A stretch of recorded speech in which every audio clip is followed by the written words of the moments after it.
এই উপজেলা চেয়ারম্যানের প্রার্থী 2 জন।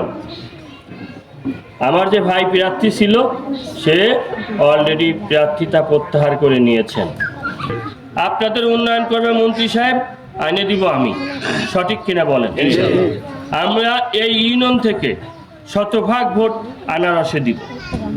কিন্তু আনারসে কেন ভোট দিব? এই আনারসে ভোট দিলে আমাদের এই ইউনিয়নের উন্নয়নের ধারা অব্যাহত থাকবে। আনারসে ভোট দিলে এই ইউনিয়নের যত প্রতিশ্রুতি আছে আমার জন্য বাস্তবায়ন করা অনেক অনেক সহজ হবে। কেন বুঝছেন তো? সে তো একজনের সমর্থিত প্রার্থী। আমরা মদাপুরবাসী ঐক্যবদ্ধ, সেটা আনারস মার্কায় ভোট দিয়েই আমরা এটা প্রমাণ করবো ইনশাআল্লাহ। তাহলে আপনারা আজ থেকে এই পুরা শ্রীরামপুরের মানুষ প্রতিটা বাড়িতে যাবেন, আনারসে ভোট যাবেন।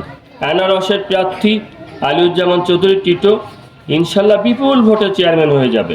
কিন্তু আমরা এই ভোটের মাধ্যমে আমাদের ইউনিয়নবাসীর মাথাকে আরও উঁচু করে দাঁড়াতে চাই। রাজবাড়ী জেলার বুকে আমরা প্রমাণ করে দিতে চাই আমরা মদাপুরবাসী ঐক্যবদ্ধ, আমরা মদাপুরবাসী একতাবদ্ধ, আমরা মদাপুরবাসী একমাত্র মাননীয় রেলপথ মন্ত্রী জনাব জিল্লুল হাকিমের নেতৃত্বে তার দিক নির্দেশনায় চলি।